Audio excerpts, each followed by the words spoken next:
자, 말씀하신 대로 이제 어제 5월 15일자로 13F가 마감이 됐기 때문에 버크셔 해서웨이가 어떤 종목을 매수하고 매도했는지 이런 것들이 굉장히 화제가 되는 날 아니겠습니까? 많은 분들께서 이미 알고 계시겠지만 한번 우리 김지영 연구원과 의견을 나눠보시죠. 화면 함께 보여주시고요.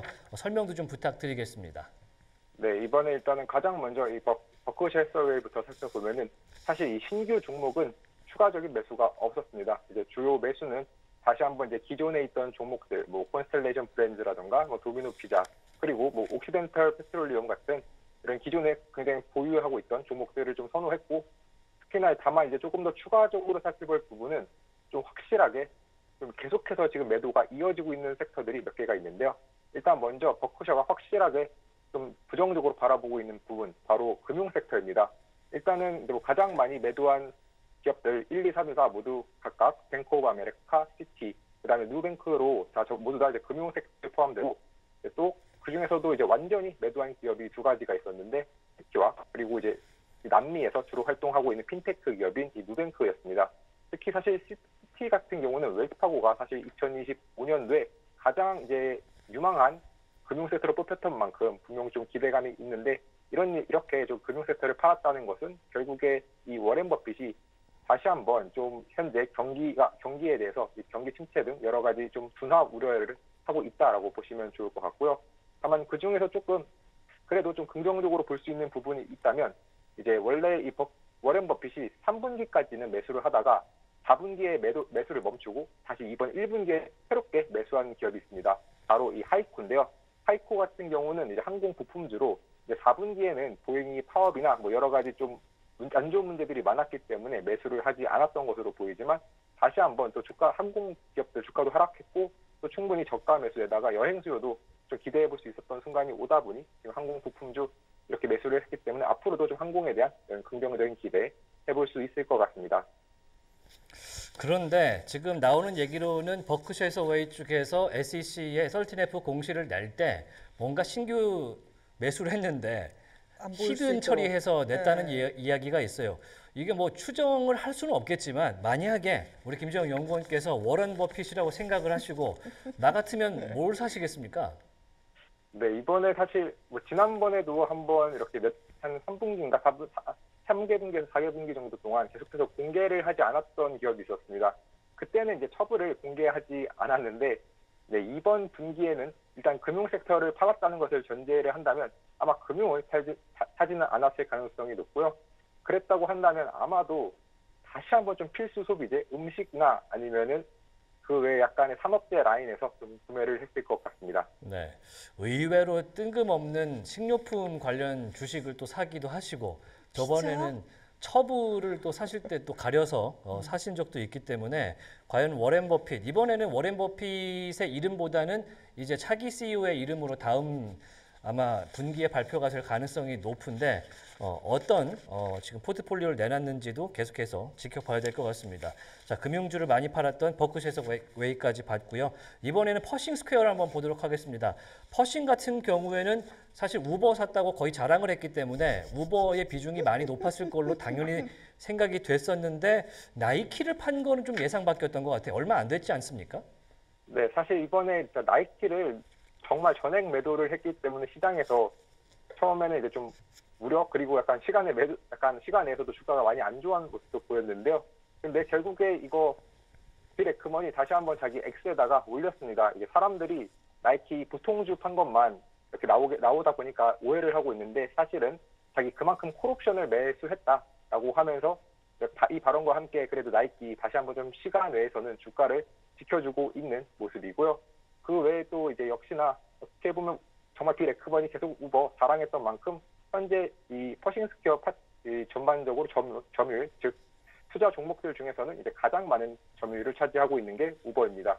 그리고 좀 이번 관련해서 역시나 좀 조금 더 살펴볼 수 있는 부분은, 원래 이 빌 에크먼이 치폴레 굉장히 좋아했었는데, 네, 지금 계속해서 매도를 하고 있고요. 이번에도 보유 전체 지분의 한 12.6%를 매도하는 등 대체적으로 매도를 줄이고 있고, 또 굉장한 특징 중에 하나가 확실히 빌 에크먼은 좀 집중 투자하는 것을 선호합니다. 굉장히 많은 자산을 운영함에도 불구하고 상위 10종목에 전체 종목 99.5%가 10종목에 몰려있는 만큼 소수에 좀 집중 투자하는 것도 나름 이런 긍정적인 포트폴리오를 구성하는 방법 중 하나라는 것도 같이 고려하시면 좋을 것 같습니다. 네. 네, 비레크먼 같은 경우는 사실 이제 비중을 봤을 때 네. 우버 같은 경우까지는 이해가 되는데 많은 분들께서 브룩필드를 비중 두 번째로 가져가는 것은 어떤 이유일까라고 궁금해하실 수도 있겠습니다. 이 회사가 캐나다 회사라서 사실 접근성이 여의치가 않을 것 같은데 어떤 매력이 있을까요? 사실 기본적으로는 부동산 회사인가 동시에 약간은 좀 다양한 자산운용도 같이 하고 있거든요. 또 이 당시에 이 비레크먼이 사실 굉장히 이 브룩필드 이 자산운용과 관련해서 긍정적으로 바라봤던 이유 중에 하나가 일단은 전체적으로 좀 저평가되어 있는 부분. 사실 이 비레크먼도 굉장히 좀 중요하게 생각하는 게 일단은 저평가되어 있으면서도 뭐 약간 현금 흐름도 좋고 이런 것들을 좀 굉장히 중요하게 생각합니다. 그런데 이 브룩필드 전체적으로 뭐 인프라 펀드라던가 이런 글로벌로 관련된 좀 다양한 자산들을 폭넓게 가지고 있고 그를 통해서 좀 안정적인 현금 흐름도 많이 창출되고 있기 때문에 이러한 부분을 비레크먼이 좀 긍정적으로 보고 있다라고 보시면 좋을 것 같습니다. 네. 뭐 리틀 버핏이다라는 이름까지 붙었던 사람인데 버핏과는 다르게 또 트위터를 많이 하기 때문에 여러분 우리 투자자분들도 이 마치 그 트루소셜을 보시듯이 네. 비레크먼의 X 계정을 네. 한번 팔로잉 해보시는 것도 좋겠다라는 생각이 듭니다. 네. 이번에는 빌 게이츠 멜린다 파운데이션으로 한번 가보겠습니다. 저도 한번 봤었는데 그렇게 큰 변동은 없었던 것 같아요.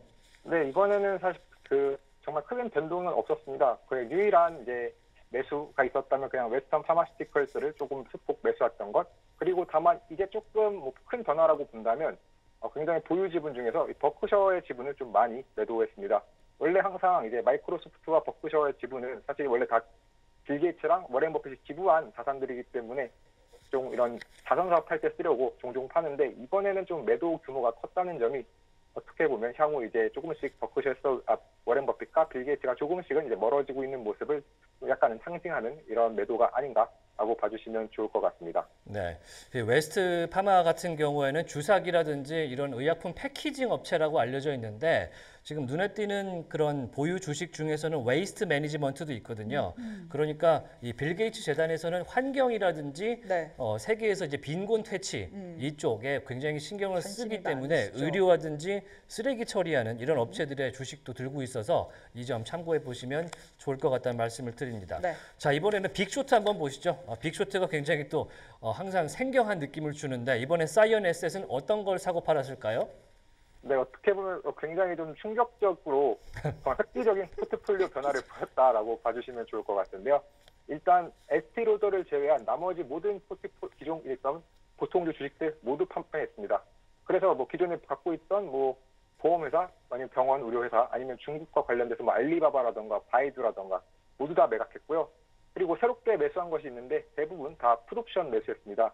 그러니까 오히려 이번에 풋옵션 매수했던 것은 바이두, 알리바바, 뭐 징동 같은 중국 기업들에 대한 풋옵션, 즉 중국 기업은 팔고 단지 판 거에서 그치지 않고 더 떨어질 거다라고 생각해서 풋옵션까지 추가로 매수했고 그리고 가장 충격적으로 바라볼 수 있는 거 바로 이 엔비디아를 가장 많이 품매수했습니다.